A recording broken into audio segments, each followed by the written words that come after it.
Welcome to the deep dive. So we're diving into the 1915 Eastland disaster this time. And wow, you really weren't kidding about having a ton of material for us. Newspaper clippings, a podcast episode even. But there was one name that kept popping up, John Griggs. What was it about him that made you want to dig deeper? You know, it's funny you'd be drawn to him out of everything else, especially with a tragedy as massive as the Eastland. Makes me think you've got a real thing for those personal stories, the kind that get lost in the shuffle of the bigger historical picture. Oh, absolutely. And to find out this Griggs was an actor, someone most people probably wouldn't know off the top of their heads, just made me even more curious. So who was John Griggs? Well, let's see. His New York Times obituary, that's from '67, says he passed away at 58. Had himself a successful career, just not a household name, which honestly makes his connection to the Eastland even more interesting, wouldn't you say? Over 5,000 radio programs he was in. Hold on. 5,000. That man practically lived in a radio studio. Right. Talk about dedication. And he did early television, too, don't forget. The Jackie Gleason Show, U.S. Steel Hour. Those are huge back then. Huge is an understatement. But he wasn't, like, the star, right? Exactly. He was what they call a character actor. That face you know but can't quite place, as that article you sent put it. Not the leading man, but that familiar face in the background blending in. Just like his Eastland story might have, if he hadn't spoken up about it, really. Wow. Almost like he was part of all these big things but stayed kind of hidden himself. A bit of a metaphor for how he pops up in the Eastland story when you think about it. But enough about his resume. What kind of guy was he? Seems like genuinely good guy, by all accounts. Genial, open-faced, good looks. Those descriptions pop up a lot. Apparently he had a great sense of humor, too. And get this, the man collected old movies. Oh, man. The stories he must have had. Can you imagine sitting down with him for an afternoon just soaking it all in? Right. Talk about a direct line to another time. And speaking of stories, remember that old-time radio snippet you dug up, A Gift from the Dead? That's him, that's John Griggs. The mystery man, Roger Elliott. Get out of here. You're kidding. I had no idea. Man, talk about a blast from the past. You really get a sense of who he was, what he could do with his voice just from those few minutes. Incredible. Brings a whole new dimension to getting to know him, that's for sure. But as cool as his career is, it's his personal connection to the Eastland that really got us hooked, right? Especially that first-hand account he wrote in American Heritage, Excursion to Death. He was only 8 years old during the disaster. 8. 8 years old, and he saw all that. It's hard to even wrap my head around it. What were some of the details from his account that really stayed with you? The way he sets the scene, it's that summer morning, he's with his uncle, they're headed down to the Chicago River for this big company, picking up Western Electric Company to be exact. And this kid, he's 8, obsessed with ships, and they're about to board the Eastland. The Eastland. The biggest, fastest excursion ship on the whole lake. He must have been beside himself. Oh, he was floored. He even called it racy magnificence.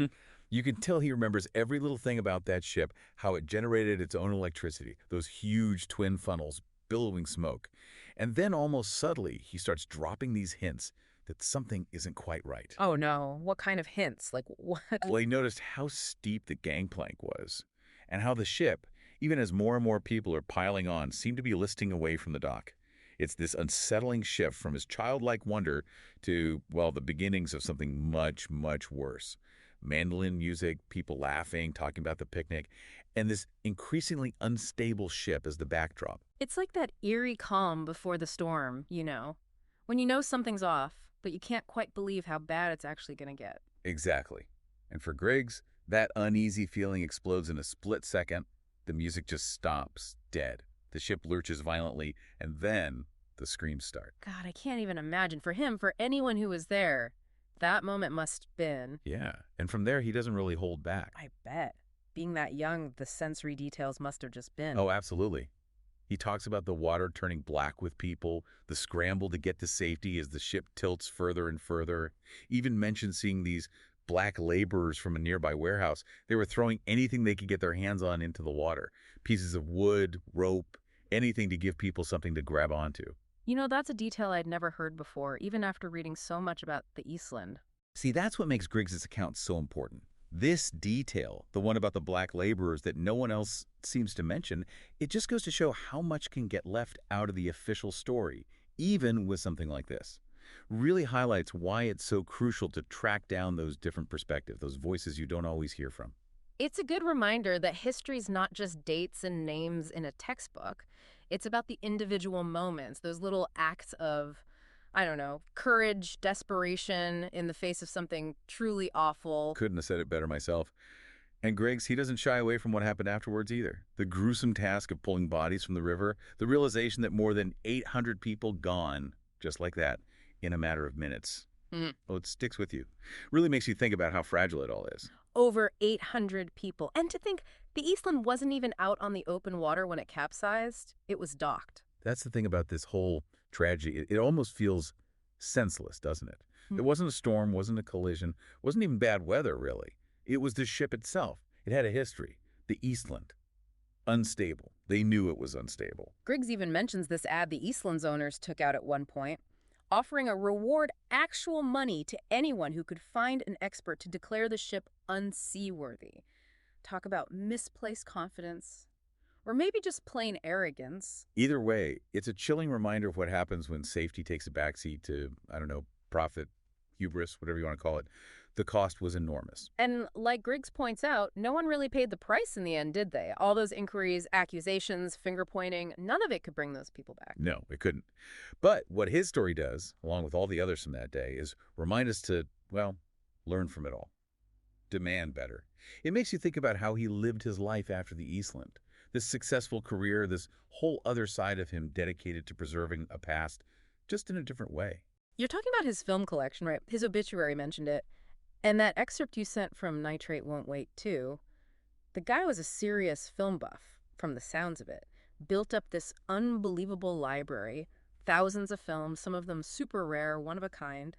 And here's the thing, he didn't just hoard them all for himself. He actually made copies, sold prints under the name Griggs Movie Drome. Mhm. Wanted other people to experience these lost films, these windows into another time. It's like this need to share stories, to connect with people through those shared experiences. It never really lied him, even after everything he went through. Kind of beautiful when you think about it. It is. And even more incredible. That collection of his, it didn't just disappear after he died. His son, who was at Yale at the time, made sure his dad's legacy lived on. Don't tell me they donated the whole thing. It'd be too perfect, wouldn't it? They did. This group at Yale, the Friends of Film, they got together, raised the money, and bought the bulk of Griggs' 16mm collection. Became the foundation for the Yale Film Study Center. Wow. Here's this guy who dedicated his life to, what, performing, bringing stories to life. And he ends up playing this huge role in preserving stories, too. Might have been a character actor, but his impact on the film world, anything but forgettable. Speaks volumes about the kind of man he was, doesn't it? Yeah. This wasn't just some hobby for him. This was passion. This was making sure those pieces of the past didn't just fade away. It really makes you wonder what else is hidden in that collection, just waiting to be rediscovered. And that's what all this is about, right? These deep dives. Yeah. Uncovering these forgotten figures, finding these unexpected connections. It reminds us that even those who don't crave the spotlight, well, their stories matter. They all add up to something much bigger. Yeah, you start to see how one life can touch so many different things, you know? Mm-hmm. He may not have been a big-time celebrity, this Griggs, but his story, it's woven right into history in the most fascinating ways. And the fact that he loved film so much that he fought to save all those old movies, it's like a part of him, his passion, is still alive today. It really is. A good reminder that we all have a story worth telling, even the folks you've never heard of. Their experiences, what they cared about, how they connect to these big historical moments, it all matters. It all adds up. And in Griggs's case, that story includes coming face to face with the tragedy most people just read about in books. And to go from living through the Eastland disaster as a kid to spending his life preserving other people's history. I don't know, it seems like there's a connection there, don't you think? Oh, totally. Yeah. Makes you think, Maybe seeing something like that, so young, so senseless, it made him want to hold on to those films even more. Preserve those moments, those glimpses into the past before they were gone forever. It's like he understood that those little pieces of history, those details we think might not matter, they actually do. They hold meaning, even if we don't realize it at the time. And that's what's so great about these deep dives, right? Yeah. We started with you, wanting to know more about one guy, and look where we ended up. This incredible story about a man, a tragedy, and a legacy that's still impacting the film world today. It just goes to show you, history's not always about the big picture, those huge events. It's about the individual stories, the journeys people take, the things they leave behind. Exactly.